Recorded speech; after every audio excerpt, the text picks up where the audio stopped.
Economists have been looking at this effectively forever. So there are hints of it in Adam Smith. You can see it in Arthur Pigu's initial discussions of externalities. It's one of the examples that he came up with, where if I decide to go on a road when everybody else is on there, I impose a cost on them. That's not factored into my decisions.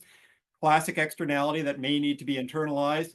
William Vickery worked on it. He's a god of pricing. You can see his work in there as well. Now, the reason that we like it is not just that it mitigates the externality, but it also makes the roads just work better, because we're already paying for congestion in our time right now. So if you're trying to get from A to B as a tradie, you're paying with your time when your billable hourly rate would be an awful lot higher than what you'd be having to spend on a congestion charge to ease traffic. The other reason that I like it is you start discovering which roading investments make sense. So, for example, here in Wellington, where I live, we've been debating whether to put in a second tunnel for Mount Victoria. I have no clue whether it makes sense to put one in there. We get an awful lot of congestion. If you had a 50-cent charge to get through the tunnel at peak times, and that got rid of congestion, it seems pretty unlikely that a second tunnel could pay its own way.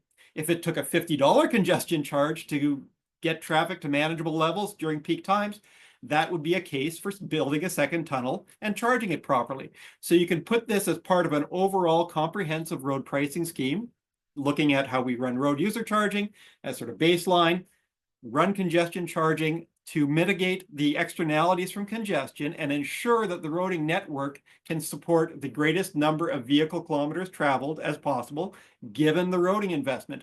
I also like it because it's part of like a bundle of things that we should be doing, where there's a standing principle in economics that you need at least as many policy instruments for dealing with problems as you have problems. Congestion is one problem that needs its own solution. We already have a solution for carbon emissions that come out of tailpipes. That's our emission trading scheme. Add a congestion charge on top of that to deal with congestion. Add better road pricing for dealing with fixed costs, and you start getting a bundle that makes for a far better road network.